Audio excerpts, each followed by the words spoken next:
Ketika Allah menghendaki mengirodat, kabeh jadi tentara Allah, angin tentara Allah, kutu jadi tentara Allah, berit jadi tentara Allah, lalai jadi tentara Allah, simet jadi tentara Allah, bangkong jadi tentara Allah, manuk jadi tentara Allah. Jak kabeh genu Allah nyanggakeun sadaya-daya ka Gusti Allah.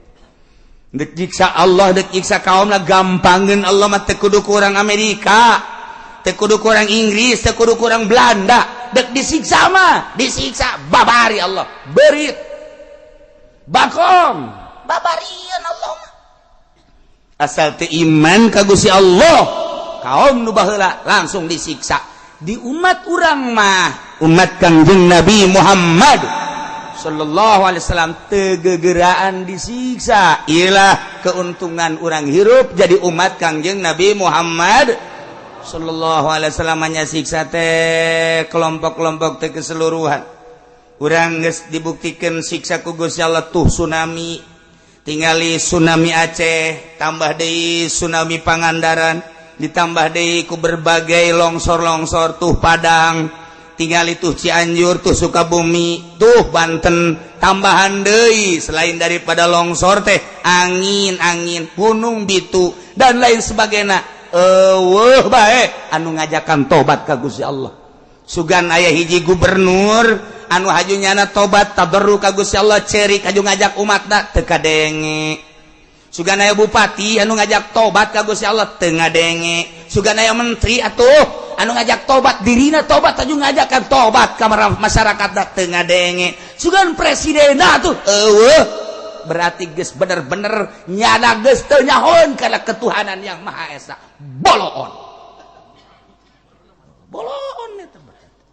pasang ku sia Garuda tadi dieu tah dilegleg sia ku Garuda pasang mantak naon sih nganasehatan dulur berencem jasa tamun urang boga camat boga bupati. Ieu merupakan siksa ti Gusti Allah lantaran meureunanan urang anu nyieun dosa ka Gusti Allah. Ja urang nanu Allah, taneuh nanu Allah, kok urang teu ngabdi ka Gusti Allah ngan sakadar urang menikmati kahirupan dunia bayu, urang babarengan yu tobat yu. Kula geus unggal peuting ceurik bae lantaran pamajikan galak cak bupati teh. Sia cak masyarakat teh. Yu urang tobat ka Gusti Allah. Eueuh ngadenge kitu. Aya nu ngajak tobat eueuh. Marara strategina bae strategina. Ieulah itulah bongkar ieulah coba ieulah eueuh bae nu ngajak taubatan nasuha. Eueuh ye kiai mah teu nyaho bae meureun jadi imah bae. Tuh ja kami di Jakarta istighfar, emang tobat istighfar soekeun sungut sia ku aing. Ye atuh aing ge nyaho istighfar mah sapira istighfar. Emang sapira istighfar mah tobat teh make syarat bego. Tuh aing haju bego bae pan ka sia. Bukan sia ka aing nganggap urang lembur. Ye udah sok macem-macem sia ka aing. Aing sangat juang lembur ge aing mah lembur mana? Ye lain teh cilongok-cilongokna. Cilongok mau mal diberi moal. Cikupa, Bojong, Sepatan ieu mah diliwat. Kan lain tobat teh lain sakadar istighfar Bapak. Istighfar mah gampang tamakos gitu mah, tapi hiji kudu nadam kaduhung, dua kaban kudu ikhlas, cabutan sarana-sarana kemungkaratan, tah bar piceun, tah naik klub piceun, tah tempat-tempat mesum piceun. Tobatan coba di Jakarta pimpin ku gubernurna supaya tarobat, sangkan ulah kabanjiran. Gubernur mana nu bisa mimpin tobat? Ayo tobat ngaranna. Salila kieu bae moal bisa ngajeun ku kumaha siksa deui, banjir deui, siksa deui, hayo kieu bae terus. Ye lantaran teu babalikeun nu bogaana, balikeun ka nu bogaana. Ayo tobat. Sehingga diperingati ku Kangjeng Nabi Hud, wahai kaum maneh teh diciptakeun ku Gusti Allah teh beda jeung batur lantaran dibere kagagahan jeung kakuatan jangkung 40 meter geus puguh gedena luar biasa. Batu bisa diangkatan tangkal kayu, bisa dicabutan ka laut, bisa oyok-oyokan maneh teh lain heureuyan. Ieu teh nikmat ti Gusti Allah cik atuh pake ibadah ka Gusti Allah. iman atuh anjeun teh ka Gusti Allah sebagai pencipta. Hei fadhkuru ala Allahi la'allakum tuflihun. Sing areling atuh maraneh kabeh sing aringet kana nikmat-nikmat pamereti Gusti Allah abeh maneh bahagia. Iman atuh ka Gusti Allah, percaya cing atuh ka kaula bahwa kula teh sebagai utusan Allah dilelewe ku kaum Ad, cek kaum Ad ajitana linabudallaha wahdah wa nazara ma kana ya'budu abana. Duh sia mah eureun asal hudang bes sia mah dakwah asal bentak bes sia mah kadengna ku aing ngajakan ka ditu bae ka pangeran nu teu urang nyaho teh nu teu kadeuleu mun ditanya di luhur apa dihandap cak sia lain di luhur lain dihandap. Lamun ditanya kaler kidul wetan kulon, lapan cak sia mah lain di kaler, lain di kulon, lain di wetan, lain di kulon, di tengah tuh, di tengah ke lain di mana atuh hud? Hese aing mah kasia. Dileceh-leceh. Hud, ja urang teh pan boga pangeran titipan ti nenek moyang urang aya 3, ieu teh nu panggede-gedena pangeran teh pangeran haba. Ieu mah gede jasa. Diciptakan kumanehanana lamunnya na 40 meter eta jeun pangeran teh dileuyan setengah tina dadag pagadagnyana berarti tambah 40 meter tambah 20 meter eta nyieun patung 60 meter tangkal kalapa mah eleh dipuja-puji aya deui patung teh nu rada leutik ieu mah patung teh ngaranna patung Samud rada letikan jeung rada handapan ti eta aya deui patung soda eta mah handap jasa bahkan nyana nyieun patung nu sok dibabawa kunyana di kantongan bila perlu kunyana engke dikaluarkeun aju disembah-sembah ka di kantongan deui kadang-kadang dibawa ngising teh pangeran eta pangeran kudu teu berontak dibawa ngising pan bau meureun nya aju pan meureun nyana 40 naon garang-garang jangkungna 40 meter meureun taina sagede kumaha heuh maksudna teh pangeran ku cicing bae dibawa kunyana. Malah ngomong nage hud sing karunya ka pangeran urang keur mah nyana teu bisa beuntat teu bisa leumpah. Urang sok aing seuri teh kunaon tarolol teuing. Karunyaan hud pangeran urang titipan ti kolot-kolot urang ti nenek boyang urang. Mane mangan sakadar ngajak teh tu ibadah teh iman teh ka ditu ka pangeran anu teu kadeuleun nu gaib teh. Maneh teh datang ke kami kabehan teh hanya ngajakan ka Allah nauhidkeun ka Allah haju nitah ninggalkeun pangeran-pangeran titipan ti bapa moyang urang lah kieu behud geus atuh ayeuna mah maneh sok jung jajangji jacak maneh teh akan lamun teu iman ka Allah teu iman ka kaula bakal diturunan siksa hud kieu bae ku ari mah tina biba ta'iduna in kunta minas shadiqin. Jelaskan, buktikan kebenaran maneh. Cek maneh mun kami teu iman ka pangeran nu ngaran Allah bakal disiksa. Buktikan, turunkan siksa ka kaula. Turunkan siksa ka kami. Mun nya maneh rasul, ayo bejakeun ka pangeran Syahud. Turunkan, dekos kumaha coba? Ambu. Eta nang taganana kos kitu amat. Eta kan ka Kangjeng Nabi Hud di Kangjeng Nabi urang ge di tahun 2015 sarua bae. Sakumaha nu diucapkeun ku Syekh Tuan Syekh Abdul Qadir Al-Jailani dina kitab Fathur Rabbani cek manehanana anta tada'il Islam wal iman. Ente teh ngaku Islam ngaku iman. Tetapi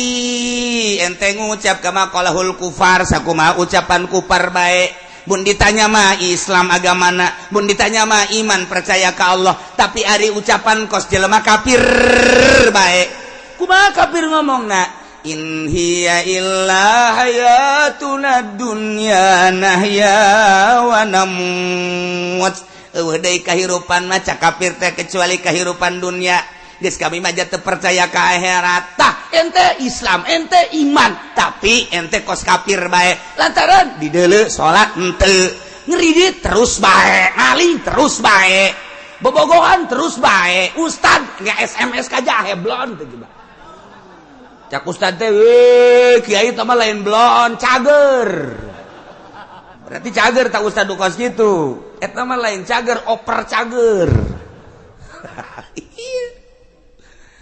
Pengakuan nama Islam jeung iman tapi omongan nama henteu aing mah teu ngomong kos kitu kadeleuna unggal poesi ayo begitu hudang teh lain inget ka Allah inget tekan ka pagawean-pagawean teh kapan dunia inget teh ka bisnis-bisnis teh kapan dunia inget teh ka ladang-ladang teh kapan dunia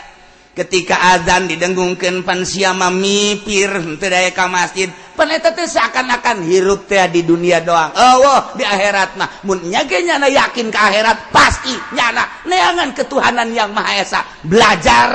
memperbaiki diri wau ke diri ka Gusti Allah lamun nya aya akhirat di jero hatena yakin nyana bakal ngaji ka jeung kumaha ge sagasna ngaji bakal make. Nah, kulantaran teu ngaji, teu wau ka Allah, teu make, teu salat, teu puasa, teu zakat, ayu bae korupsi. Saangen-angen nyana, sakayang nyana. Berarti kama qalahul kufar, sarua jeung ucapan kufar. In hiya illa hayatuna dunya.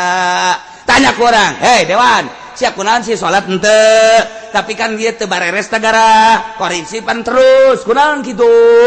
Ceknya na eueuh kehidupan mah kecuali ngan di dunia doang geus aing mangpeng jadi DPR ku aing kuari endek dimak-mak-mak-meken aji mumpung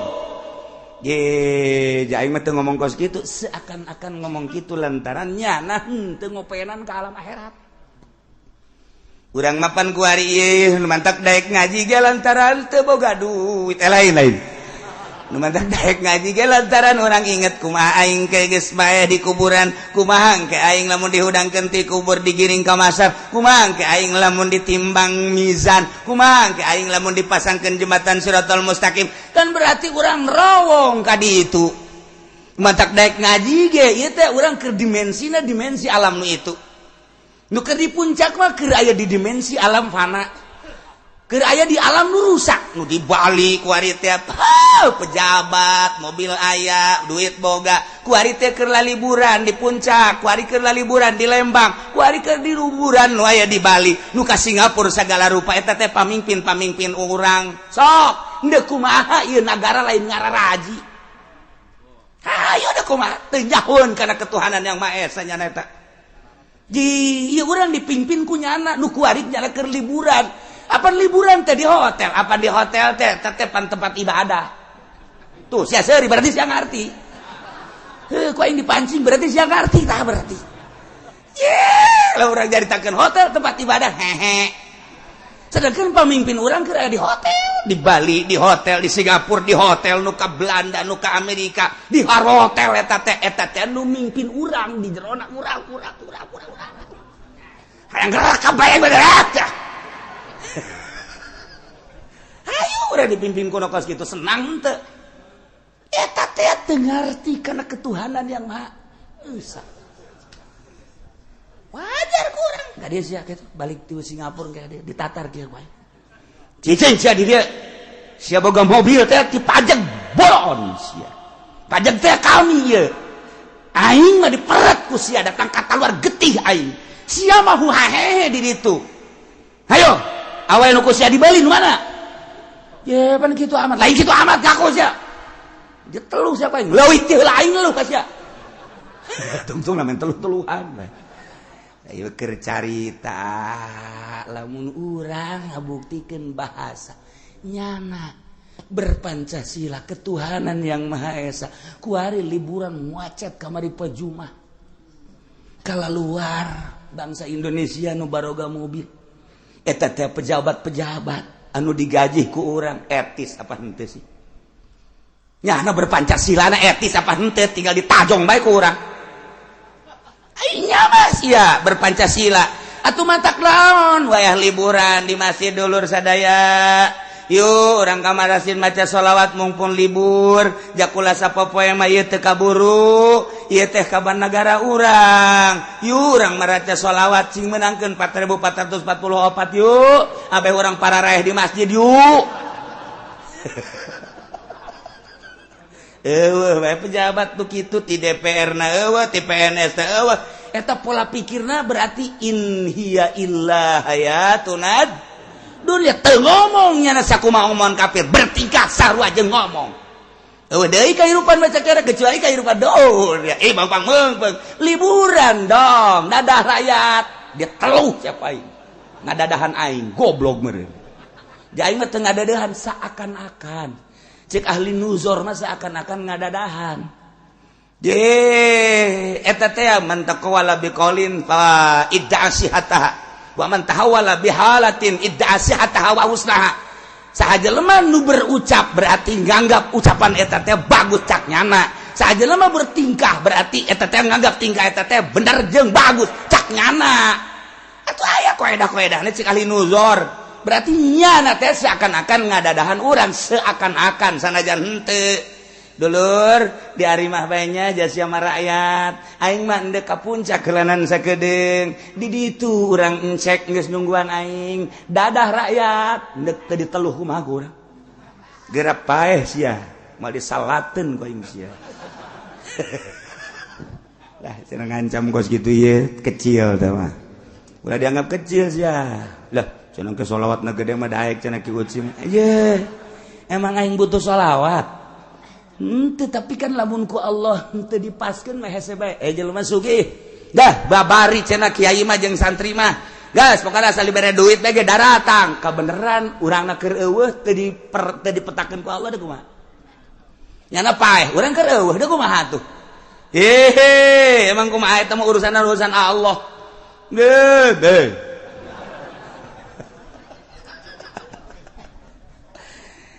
iya maksudnya lain urang sadarkeun diri mumpung urang dibere umur ku Gusti Allah Subhanahu wa taala ulah cara ucapan para kafirin nu nyana mah hirup teh ngan di dunia doang geus mak di dunia meujeurna kafir mah kitu teh lantaran nyana teu boga kayakinan ka akhirat ai urang mah boga kayakinan ka singharade Hud jangan ngajakan ibadah doang iman yang ibadah ke pangeran nu ngaran Allah haju tidak ninggalkan pangeran anu geus puluhan tahun ratusan tahun titipan ti nenek moyang tah Hud buktikan omongan sia turunkan siksa bejakeun ka pangeran sia siksa kitu kami kabehan ambo idinya lah cekang yang Nabi Hud qad waqa alaikum bir rabbikum rijsun wa ghadab lamun kitu petak maneh teh kitu kahayang maneh teh atuh pangeran mah maha nguninga maha ngarungu maha sagala-galana yakin jeung jelas qad waqa nyata alaikum karanjeun kabeh mir rabbikum ti pangeran aranjeun yakna Allah rijsun siksa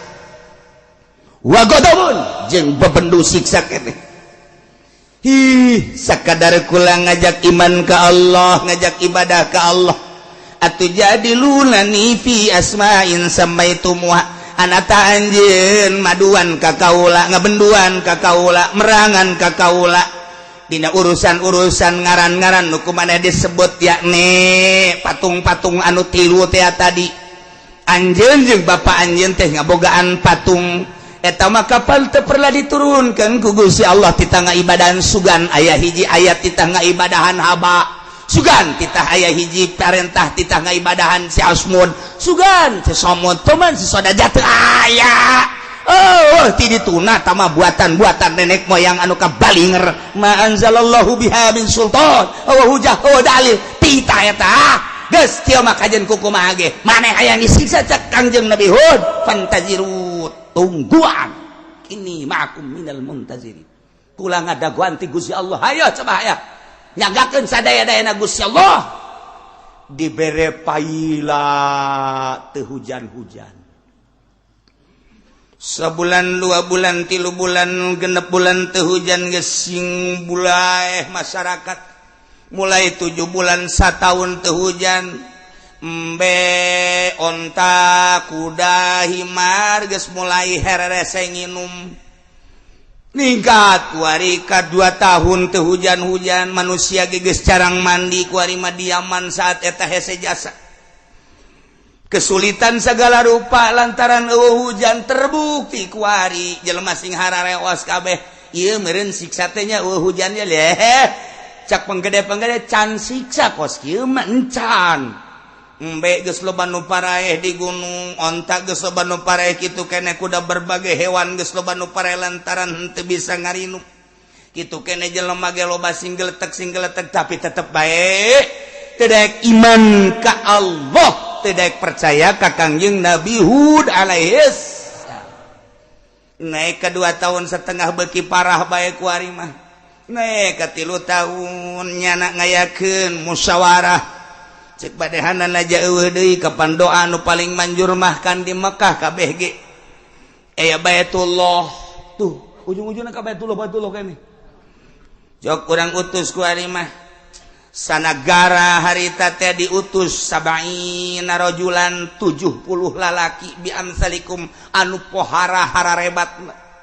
dipilih ku manehanana 70 untuk berangkat ke tanah suci Mekah ngadoa supaya turun hujan baheulana berangkat dipimpin ku ngaran Kil bin Nadar berangkat ke Mekah langsung toab orang kafir ge taroab di laki biasa beres toab langsung nyana ngadoa ka Gusti Allah ya Rabbi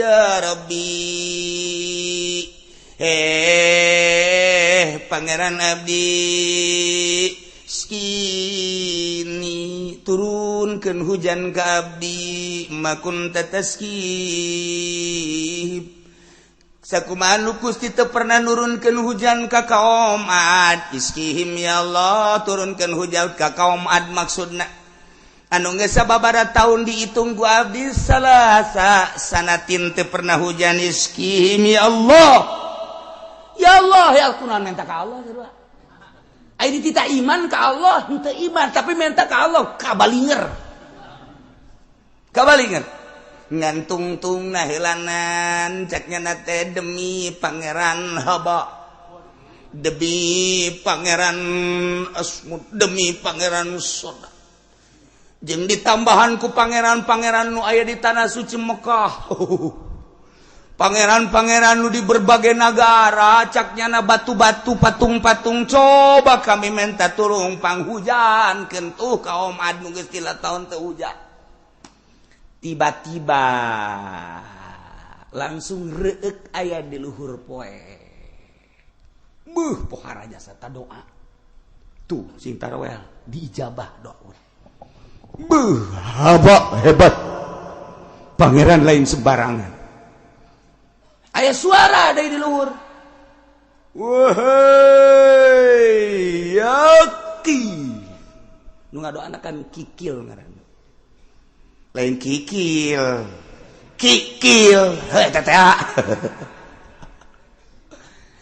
ya tingali ku maneh di luhur awan tingali di dulu ku kabeh anu 70 kot ka luhur ka bunga cek suara aya sabaraha rupa di luhur teh 3 hiji baydo 2 hamro 3 sauda aya warna putih warna beureum warna hideung cak suara hayang nu warna mana ieu nu hendak diturunkeun langsung Kil ngomong sauda lantaran sauda mah painaha aksarum sebab pangloba-lobana nurunkeun cai di mana-mana jeung dik ti baheula ge ieu adalah mega mendung nu hideung mah geura-geuraan cak suara maneh nu 70-an iringkeun kami ka negeri aman setelah maneh menta nu hideung cepet dieuwekeun nu putih jeung nu beureum lah tinggal hidup bunga kabeh cap berangkat di Mekah ka negeri aman naik kuda koplak di luhur awan terus-terusan Masya Allah nyala geus bunga jasa geus tere datang ka deket Yaman orang Yaman nage pemimpin Yaman saat eta geus deuleu tuh nu kurang ditunggu-tunggu teh atuh deuleu di luhur tuh banahun Hud Brojol Hud aya naon hujanan doa kami pemimpin kami nu dikirim ke Mekah ka Baitullah ka Ka'bah tuh terbukti tuh keur berangkat ka dieu tuh deuleu Kanjeng Nabi Hud ge kaget jijaheunya cak Kanjeng Nabi Hud mah hujan gede bakal hidung ke hidung pohara wah aing beuki dilecehkeun bae cak aduh aing rasul pan ieu mana tuh jadi kieu saudara Kanjeng Nabi Hud langsung sujud ka Gusti Allah belak La ilaha illa anta subhanaka inni kuntu minaz zalimin fastajabna lahu wa najainahu minal ghammi wa kadzalika nunjil mu'minin langsung udah ngadoa Ya Allah ya Rabbi mun bahasa urang mun bahasa Arabna panjang nawir qalbi ya Allah cahayaan hati abdi ilhaman abdi bere mujizat abdi ya Allah ieu nu keur iring-iringan mega nu hideung abdi hayang nyaho peneranganana Gusti Allah supaya ieu jelas abdi teh ieu utusan Gusti langsung saketika eta ya Hud anjeun jeung pengikut anjeun nu iman ka anjeun jeung ka kaula keluar ti nagara Ahqaf ti nagara Yaman berangkat ke Mekah anjeun bebeja maneh ka umat maneh bahwa maneh teh dek berangkat ka negeri Mekah dek nyalamatkeun diri berikut jeung nu iman ka kaula sebab bejakeun ieu nagara da disiksa gitu ya Allah ya Rabbi langsung Kanjeng Nabi Hud marahmai beungeutna aing asli rasul ya pede jana waduh okas urang wiridan izqala yusufu haju ayate apaan mantepan tunduk lu sama gua lu langsung nyala saudara-saudara kaum Ahqaf saudara-saudara kaum Ad yang berada di negeri Yaman itu nu hideung di luhur lain hujan siksa kula geus aya instruksi ti Gusti Allah bahwa kula jeung penganut-penganut nu iman ka kaula jeung ka Gusti Allah geus dititah keluar saha bae nu percaya ka kaula bahwa kula sebagai rasul saha nu percaya ka Gusti Allah bahwa Allah teh sebagai khalik yuk urang berangkat titah ka negeri Mekah nyalametkeun awak ayo silakan berangkat mulai numarilu 1 2 3 4 5 genep 7 dihitung cuman aya sabing bilangan anu dikirim kunyana cuman 70 saeutik Kanjeng Nabi Hud eta dakwah 100 tahun ngan menang 70 urang atuh urang mah kuari ye nyeun pondok pesantren di imah setahun 2 tahun aya meureun santri 10-an terlalu loba teuing eta ge terlalu loba teuing 10 kuduna mah 2 ya 10 loba teuing eta dibandingkeun 100 tahun kan boga 70 berarti kan setahun hiji kan teu atuh 10 tahun 100 tahun kan boga 70 berarti ayeuna 70 bagi 100 sabaraha cepat tuh aing mah bukan murid Barodo Jasa heran 10 tahun gitu hiji acan berarti sapotong mulai berangkat disaring-sarikeun ku urang Yaman Hud dek ka mana Mekah dek naon nyalametkeun kami mah tina siksa saha nu deuk siksa Allah mana siksa tuh nu hideung hujan tamat tiba heula ge hujan lain kula geus dibere mujizat ku Gusti Allah titah berangkat indit ti kamari Allah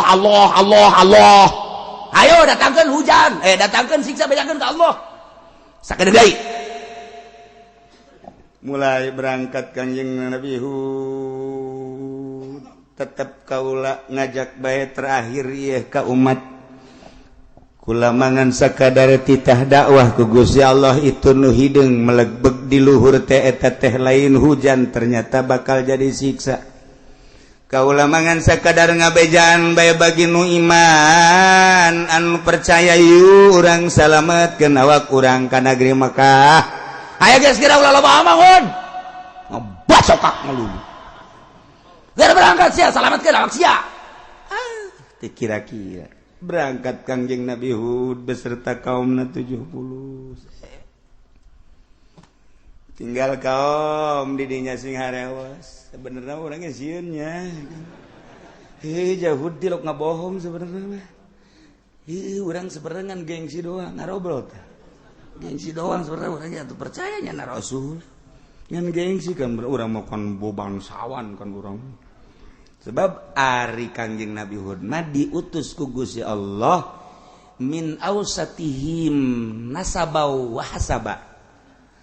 Tina tahap pertengahan henteu terlalu luhur turunana non kebangsawanana henteu terlalu handap ausatihim nasabau wa hasaba. Ditinjau tina segalana penuh kesederhanaan Kangjeng Nabi Hud maka gengsi deuk iman ka Kangjeng Nabi Hud. Okos kuari be aya santri magahan ngaji bener magahan tijan teh ketuhanan aya didinya teh pejabat embung aya ngaji kos itu gengsi santri teh tamat SD acan aya mah kuduna ngajina ka dokter Rendus leg-leg ku sia dokter Rendus gengsi doang tah kan Bupati kita ngaji kemana ngajinya iya tuh kan berbagai kalangan ada kelas dong masa Bupati harus ngaji ke anak SD ingusan. Itu kami mau profesor ngaji, doktor bila perlu keluar negeri kami mau ngaji. Nah, tuh ngaji kos gitu nggak tahu mah. Lain ngaji ecek tahu kos gitu. Leg-leg kos ya Bupati ecek kayak di akhirat. Tidak ngaji di dunia deleken ya hiji na orang titah ngaji. Talabul ilmi fardhatun ala kulli muslimin wa muslimat. Utlubul ilma minal mahdi ilal lahdi. Hayuh sia. Geura sibukeun urusan dunia datang ka teu ngaji dihimpit ku bumi jager emang nanaonan aing mah sekadar ngajak doang tidak katolos los sia profesor ajian sia nah hiji sia di neraka jeung profesor cak profesor teh beuh ka aing nganggap kos kitu atuh aing mah nganggap kitu ja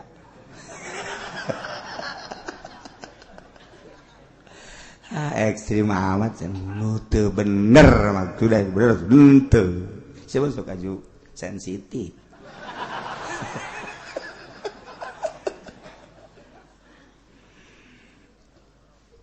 kabeh ngararoblol dulur kabeh hancak pamimpin-pamimpin di negeri Yaman ieu Hud geus berangkat beserta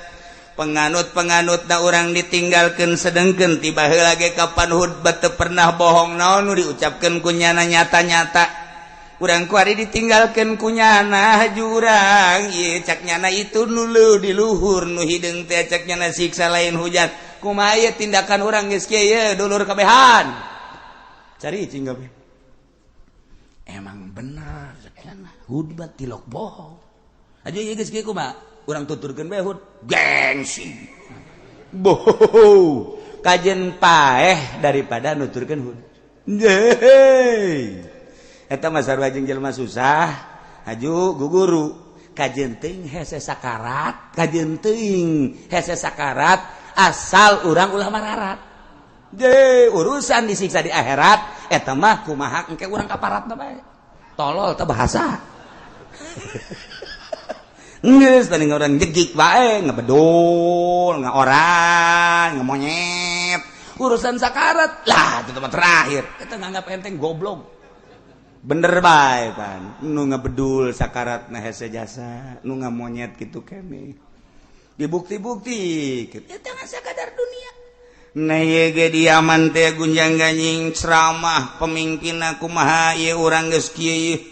lantaran Nabi Hud dengan Nabi kan nama si Hud anu ngaku Nabi ngaku Rasul kuari geus berangkat ke Mekah berikut jeung penganut-penganutna tinggal urang ayeuna di dieu kumaha tindakan urang jauh urang ge saperti sabenerna mah hate leutik mah percaya ka Hud dengan gengsi doang gengsi ku kabeungharan gengsi ku kagagahan gengsi ku jabatan lantaran urang gengsi aju teu iman ka nyana padahal mun diperhatikeun bener jasa ti awal ge omongan-omongan nyana nah ieu urang kumaha ieu kumaha ieu keur mujuna unggal poe rapat urusan kos kitu bae aya awewe lulumpatan tok tok tok naja lompatan angin di ditu geus aya angin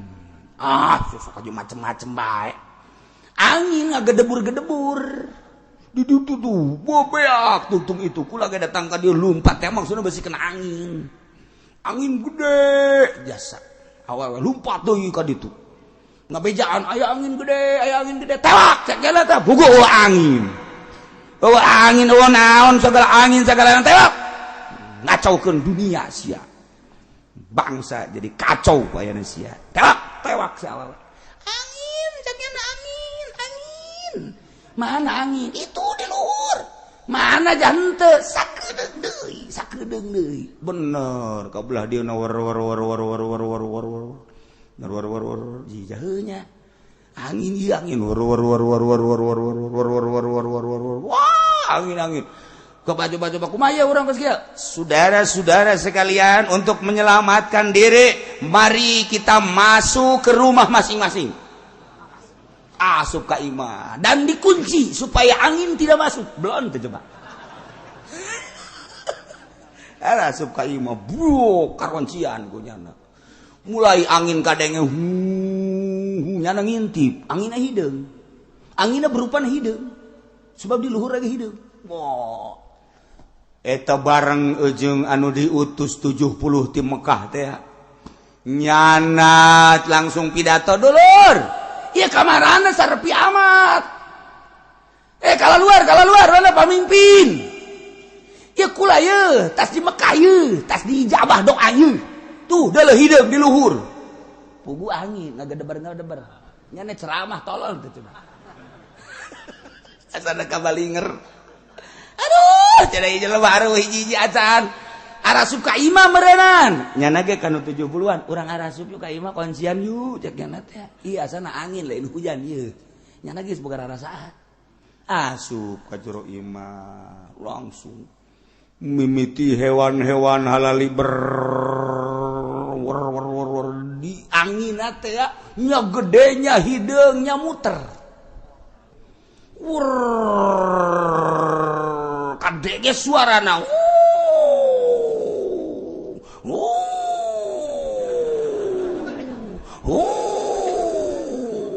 tama kiai lain angin panggal geus kumaha bae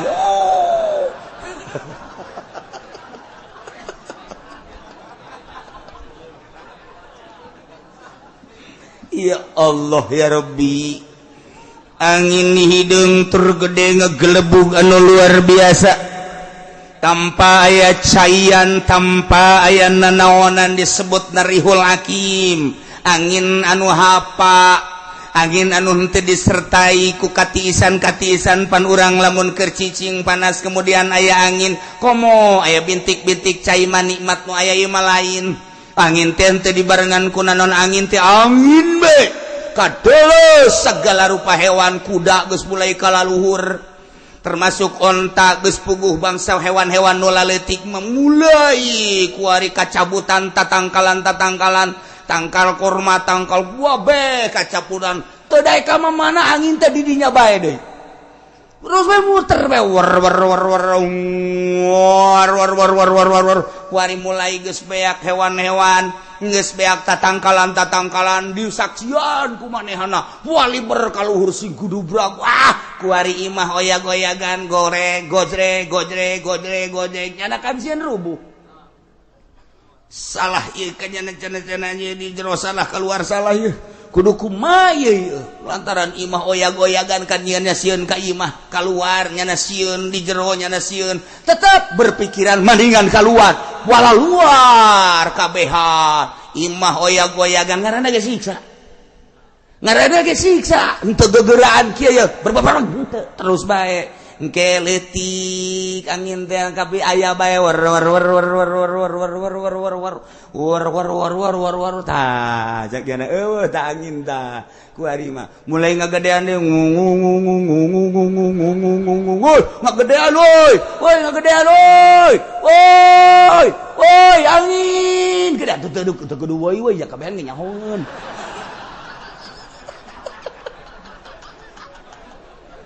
tarolol kaum agar nya geledepan nya carowong pan oh atuh geus bae pokona mah sing jeroak sing derengek langsung kababawa anu puluntang pelanting pulang keeureun deui angin rada leutik jana ngap-ngapan deui terus angin dibalikeun ku Gusti Allah nu tadina ngatuhuk wari ngenca wer woi dibalik angina woi wah siksa anu luar biasa geus kuari ka imah sing golotak buah kacabut ka bawah ka luhur langsung ka bawah ka luhur begitu dibalikeun anginna kuari imah ka bawah ka luhur raga gahandap ka gudubrak ajur termasuk jelema-jelema sing pasolengkrah ilah siksa Allah subhanahu wa ta'ala masya Allah mantap فأنجيناه والذين معه برحمة منا وقطعنا دابر الذين كذبوا بآياتنا وما كانوا مؤمنين Panjainahu maka kaulan wagung cek Gusti Allah nyalametkeun ka Kangjeng Nabi Hud walladzina ma'ahu jeung pengikut-pengikut minal mu'minin anu berjumlah cakaul mangan sakadar 70-an bi rahmatin minna dengan dedekanya kaula diberangkatkeun Kangjeng Nabi Hud beserta penganutna ka negeri Makkah nyana kuari mageus aya di Baitullah tinggal kaum-kaum dua qatana dabirul ladzina kazzabu ku kaula disiksa kaum ade jelema nu ngabohongkeun ka ayat-ayat kaula disiksana fa ursilat alaihim rihul hakim digelebukeun dikirim ka kaum ad angin anu hapa tanpa aya cai-caian angin teh angin wa ma kanu mu'minin ku boloon-boloonna disiksanya na teh teu iman ka Allah teu iman ka Kangjeng Nabi Hud alaihi salam beak kabeh siksa ge sing pasolengkrah kuari tangkal kayu hewan imah gunung batu-batu jelema-jelema sapoe dua poe eueuh nu hirup hiji-hiji aja 3 poe mulai ka ambebau 4 poe mulai lain lalagaan bauna teh bau jasa datang ka 7 poe ambalaya bauna pohara maka Allah ngutus manuk diciptakeun ku Gusti Allah manuk anu gedena kira-kira bangsa sameter gedena panjangna manuk turun manuk tersebut ribuan manuk Allah nyiptakeun nu mawaan bangke ka laut anu nyatuan bangke nu mawaan dan lain sebagainya ialah tentara Allah subhanahu wa ta'ala ketika Allah menghendaki mengirodat kabeh jadi tentara Allah angin tentara Allah kutu jadi tentara Allah berit jadi tentara Allah lalai jadi tentara Allah simet jadi tentara Allah bangkong jadi tentara Allah manuk jadi tentara Allah jakabeh ge nu Allah nyanggakeun sadaya-daya ka Gusti Allah deuk nyiksa Allah deuk nyiksa kaumna gampangkeun Allah mah teu kudu ku urang Amerika teu kudu ku urang Inggris teu kudu ku urang Belanda deuk disiksa mah disiksa babari Allah berit bangkong babarian Allah asal teu iman ka Gusti Allah kaum nu baheula langsung disiksa di umat urang mah umat Kangjeng Nabi Muhammad Shallallahu Alaihi Wasallam tegegeraan disiksa. Ilah keuntungan orang hirup jadi umat Kangjeng Nabi Muhammad Shallallahu Alaihi Wasallam. Hanya siksa teh kelompok-kelompok teh keseluruhan. Urang geus dibuktikan siksa ku Gusti Allah tuh tsunami. Tingali tsunami Aceh, tambah deui tsunami Pangandaran, ditambah deui ku berbagai longsor-longsor tuh Padang, tinggal itu Cianjur tuh Sukabumi tuh Banten, tambahan deui selain daripada longsor teh angin gunung bitu dan lain sebagainya. Eueuh bae anu ngajakan tobat ka Gusti Allah. Sugan aya hiji gubernur anu hajunyana tobat tabarruk ka Gusti Allah cerik haju ngajak umatna teu kadenge. Sugan aya bupati anu ngajak tobat ka Gusti Allah teu ngadenge. Sugan aya menteri atuh anu ngajak tobat dirina tobat haju ngajakan tobat ka masyarakat teu ngadenge. Sugan presiden atuh eueuh berarti geus bener-bener nyana geus teu nyahoeun kana ketuhanan yang Maha Esa. Boloon eta pasang ku sia Garuda tadi dieu tah dilegeg sia ku Garuda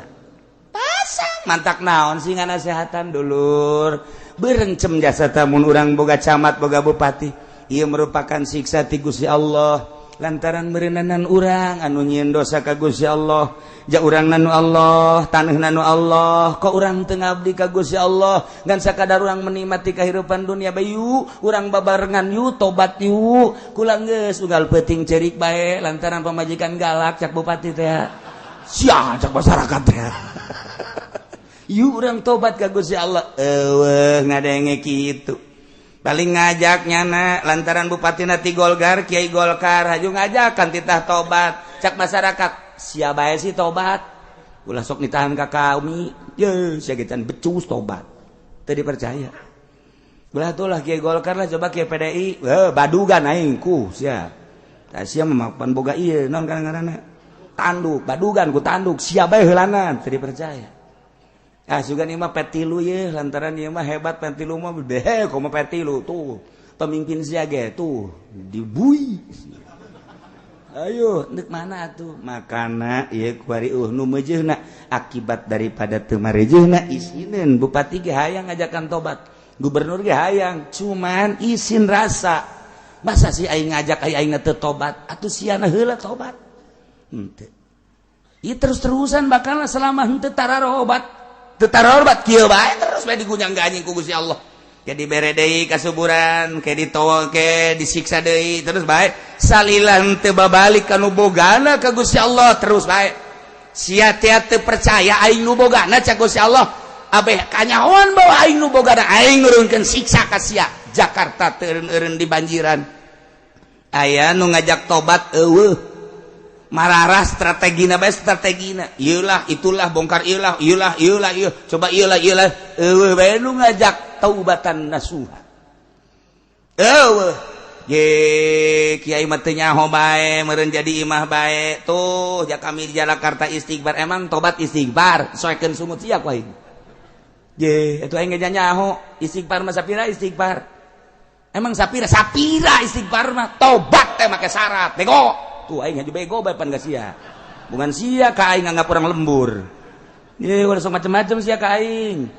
sangat juang lembur ge aing mah lembur mana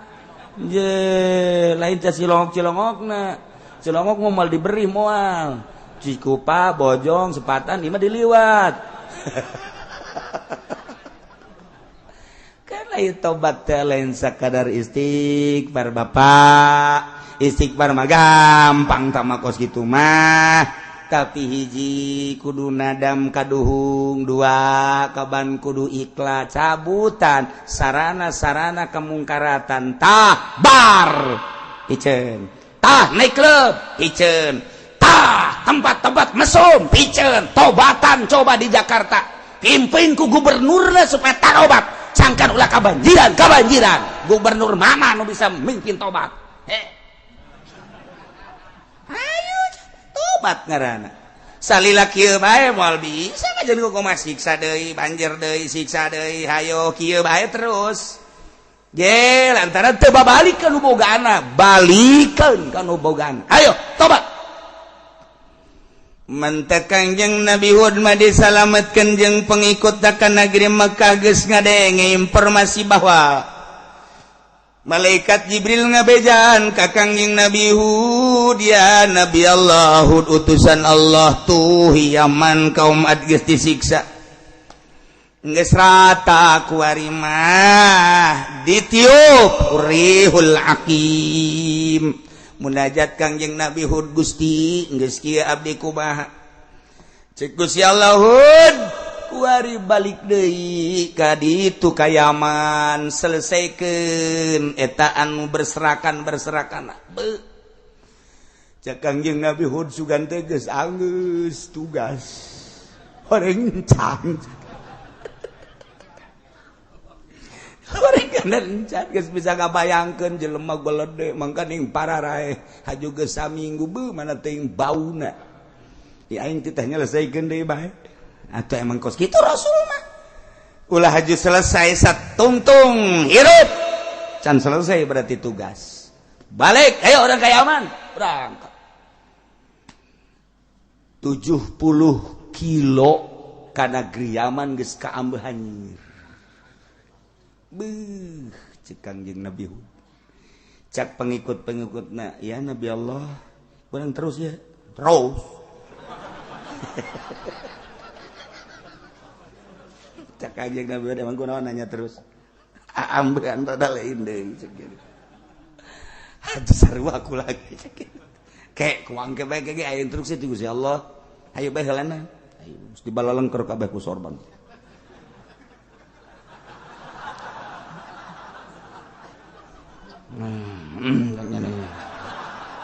Teroris cuma ya.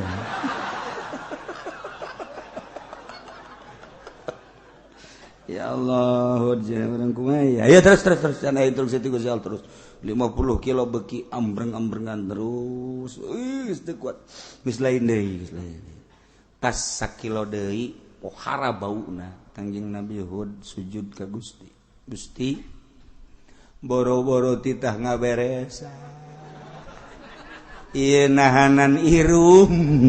teu kuat Gusti. Ieu nyanggakeun ka Gusti mun abdi titah meresan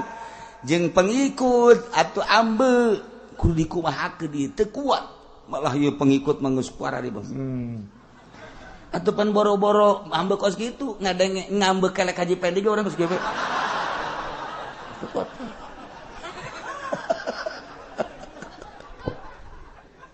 Ya Allah. Jol malaikat Jibril alaihi salam. Tak. Assalamualaikum salam. Hud. Tugas laksanakeun. Urusan bau ya cekel. Tak dibere kabeh sagegede kieu kafur. Dibere ngaranna kafur, kayu kafur. Titah didahar. Dibikeun ku Kangjeng Nabi Hud. Dahar. Gitu dahar. Tak. Masya Allah mayit sengit mayit teh eueuh bau ku ari mah tah barang dibere eta eta lamun aya mantep jasa tah atuh mun bisa di SMS ku ari malaikat Jibril titah mawa eta mantep teh sengit awak jadi sengit kabeh jadi sengit kan geut berjuang ai bau mah hese kan mulai narwel ka Kangjeng Nabi Hud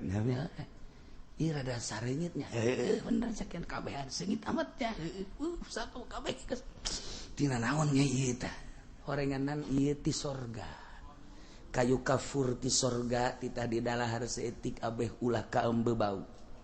langsung datang ka dinya berserakan luar biasa manuk loba kene Kangjeng Nabi Hud ngagrokeun pemimpin man teh kali datang. Ini burung Garuda apa bukan dari Indonesia ya? Budak can ayah Indonesia mah. Can ayah Indonesia mah sekelem kene harita. Ditanya, maneh manuk di mana? Abdi ciptaan Allah. Allah khalaqas samawati wal ard cak manuk. Maneh ka dia diinstruksikeun ku Gusti Allah, kula sebagai panglimana titah ngaberesan ieu ngan kula hayang kapanggih jeung Rasulullah nu ngaran Hud hican kapanggih anu bakal ngaberesan ieu adalah pemimpina Hud kula pemimpin ti Gusti Allah utusan langsung ngan sebagai makhluk manusana Hud can aya mana ieu teu bauheun teu budak aduh langsung dicekel gua Kang Nyabid ana Nabiullah Hud alaihissalam. Oh iya langsung manuk sujud asyhadu an la ilaha illallah wa asyhadu anna hudan rasulullah manuk syahadat si Ahok ente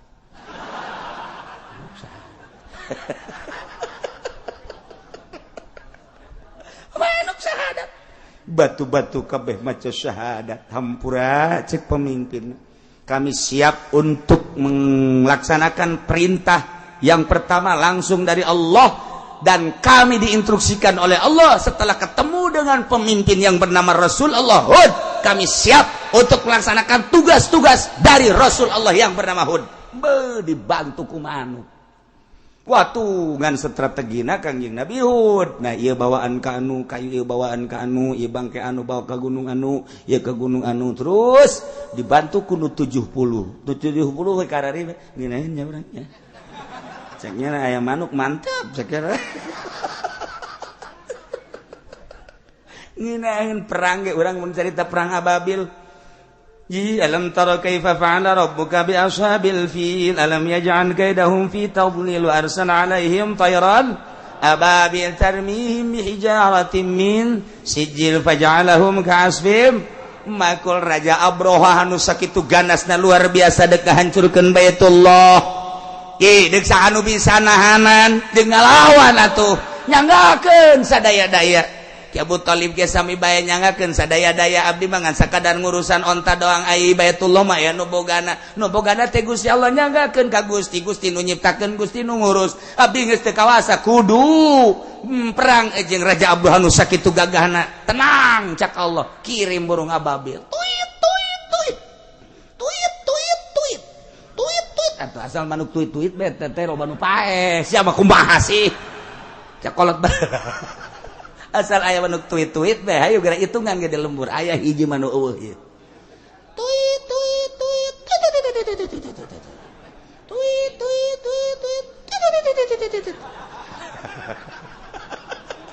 hitungan di lembur we budak sanu muriang kara euy asana poe ieu ye ngeusan ye emang kunaon tuit-tuit geus aya toh kalau baheula mah bisaan bae. Kunaon salah. Ku sugan teh mah bener manuk tuit-tuit. Horeng budak make daun cau teh.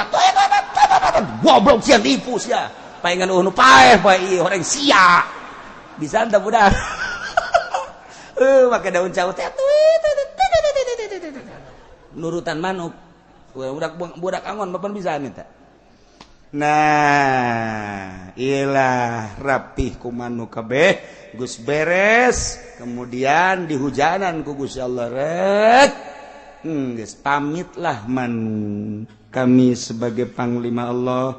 kami sebagai tentara Allah tugas kami geus selesai maka kami balik ke tempat asal kami cek Kangjeng Nabi Hud di mana kampung Mante coba nomor teleponnya sekarang. Ente tawa itu berarti aing tawa. Itu berangkat saya dengan penuh hikmat Kangjeng Nabi Hud melepas keberangkatan tentara Allah sekian ribu yang berupa buru. Berangkat didoakan ku Kangjeng Nabi Hud alaihissalam. Wallahu alam di mana tempatna manuk tersebut. Tinggal Kangjeng Nabi Hud dihirup dirinya terus ibadah ka Gusti Allah tentrem jeung tenang teu lila ti sabada eta Kangjeng Nabi Hud langsung didatangan ku malaikat Jibril ti Gusti Allah cek malaikat Jibril ya Nabi Allah Hud alaihissalam geus beres tugas anjeun mamaka anjeun ku hari dek dipundut ku Gusti nyanggakeun ai geus beres macet Kangjeng Nabi Hud langsung datang malakal maut cabut nyawana dimakamkanlah Kangjeng Nabi Hud alaihissalam di Yaman. Mantap besi aya nundek milu ziarah ka Yaman, siap-siap ngumpulkeun duit 50 juta. Kabehan direkrut ku Haji Pendi sabaraha puluh atawa ratus ke dibawa ku Haji Pendi duitna hajut teu balik deui.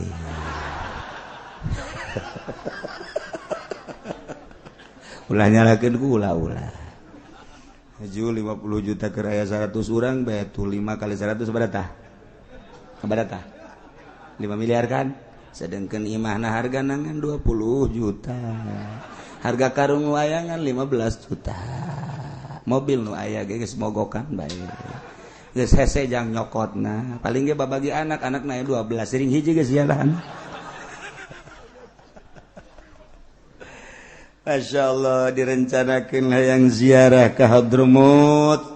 hayang ziarah ke Aden, hayang ziarah ke Oman, hayang ziarah ke Malika. Di ditulah tempat para nabi-nabi Allah. Urang menyaritakeun Kangjeng Nabi Hud Yaman, urang menyaritakeun Kangjeng Nabi Sulaiman Yaman, urang menyaritakeun engke sababaraha nabi Yaman. Kuari keur diacak-acak negara Yaman lantaran Sunni nu kaluar terlalu kuat suara Sunnina, maka diasupanlah ku Syiah. Untuk nu pertama seperti gitulah hayang supaya Syiah menguasai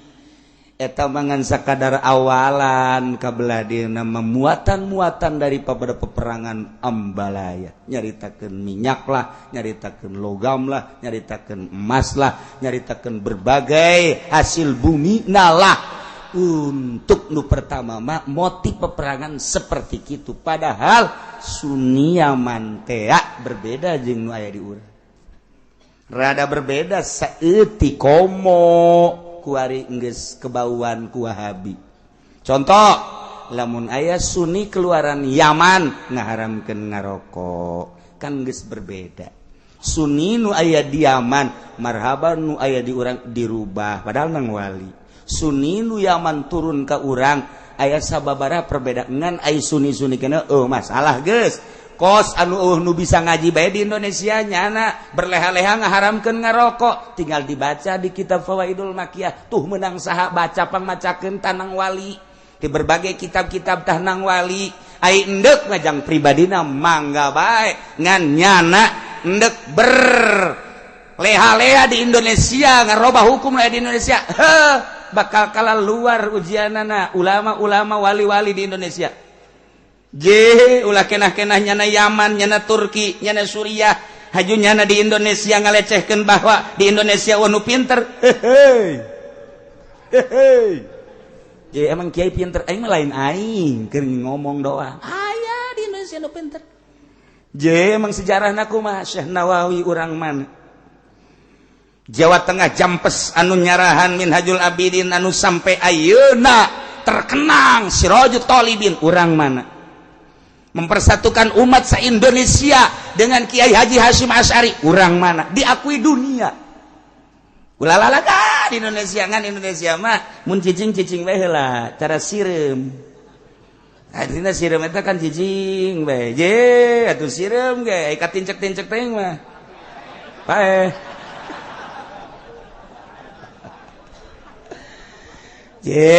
Sejarahna ngalawan Belanda Kiai diseret diserang datang ka pos dibuka dadana ku Ki Ahmad tembak saya urang mana eta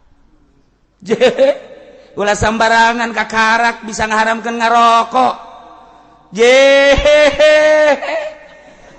aju nengkrek ulah endek ngaharamkeun sorangan bae atas nama supi tasawuf pek bae ngaharamkeun speaker atas nama pribadi tasawuf pek bae ketika dinasionalkeun adu kekuatan mana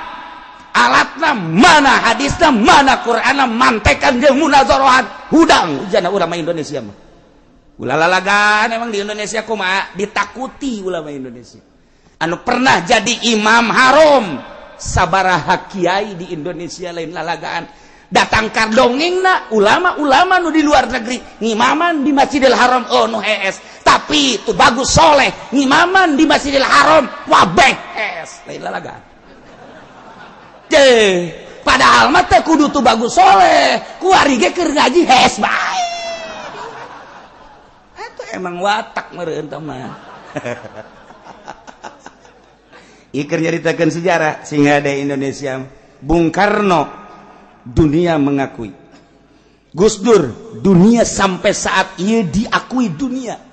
ulah main-main ngan hartina pek bayu urang babarengan ulah sok haju bertengker-tengker kakarak jebolan ini jebolan cerita jebolan Turki di urang haju wae deh sabaraha jebolan Mesir anu haju di dieu lu halehe sikat ku ulama Indonesia mah di samping alatna hadisna dan lain sebagainya doana lain lalaga mampus ya kajen artinya mah ayeuna pribadi mah mangga-mangga teh tapi lamun geus nasional mui ngaharamkeun ngarokok mui pan mui mah nagara disengsarikeun di Indonesia tumplekeun dalil sia mui ayo ngadu pokona teu kudu make jauh-jauh hujanana ku ulama Indonesia mah mui ngaharamkeun ngarokok dibere dalil iklam annal awamila fin nahwi mi'atu amilin cak mui kamana tah dalilna pikiran ku si aing teu ngarti pokona diulinkeun ku ulama Indonesia mah diulinkeun nu mantep kuari NU ambalaya caricing bae ulamana tenang lain berarti cicing nyayomkeun engke didoakeun ke heula kumaha carana sebab ieu mah kajen kumaha ge imah urang imah Sunni ieu teh di Indonesia anu nyeun kekuatan Indonesia deuleu sejarahna sanajan bari keur acak-acakan ke berarti keur dihadean ya imah rusak meureun jandelana rusak meureun lawangna haju kentengna eueuhan atuh imah ambalaya berarti atuh atuh teh ngarubuhkeun doang berarti tetep lantaran ngarasa imah urang hadean heula coba atuh tang kentengna supaya rapih mulai emang kitu bae bangunan mah tuh ge rusak ke dihadean ke rusak organisasi ge sarua wari keur rusak atuh tetep lain berarti diantepkeun keur dideuleukeun urang omean yuk kitu kan di Indonesia nu mantak jang ribut eueuh di Indonesia mah tenang we heula kaut eueuh piributan di Indonesia eueuh dek ribut gegedean geus dek naon ribut jasia dek salat elos dek ngaji elos dek dahar bae elos dek naon diribut atuh sia teu meunang ge di nagara kawin 2-3 jasia mah aing ge nyaho di Karawang boga di Subang boga geus loba omong tah urusan negara urusan sia mah urusan sia geus loba heuh nyaho tuh henteu jadi ribut di Indonesia mah mantap kembali deui urang ku ari ka kedaulatan bangsa Indonesia urang kembali bersatu yuk urang bangun Indonesia dengan ketuhanan yang Maha Esa kayahokeun aji kuari ku urang ketuhanan yang Maha Esa tanpa aya mendiskreditkan yuk dalam negeri luar negeri kitabna eta keneh Quran hadisna eta keneh aya sautak saeutik perbedaan ulah sok digede-gedekeun menyatu demi keutuhan Indonesia geuleuh lalagaan Indonesia mah bake kasieun teh geus kituna tah asal geus hayo urang hiji wo ujianna nu tilok salat diharap hayo geus hokana perang salat henteu puasa henteu hayo geus terus eta resep di Indonesia kos kitu tah nah iyalah kaum ad selesai ieu jang itibar ka Kangjeng Nabi bungah Kangjeng Nabi aing mah teu sabaraha panghinaan dibandingkeun jeung kaum ad horeng kaum ad mah pohara jasa tinggal pang beberah ka Kangjeng Nabi dongeng selanjutna wa ila samuda akhahum sholiha urang dongeng kaum Samud dipimpin ku Kangjeng Nabi Shalih alaihi nu minggu hareup ngapesan rugi wallahu a'lam.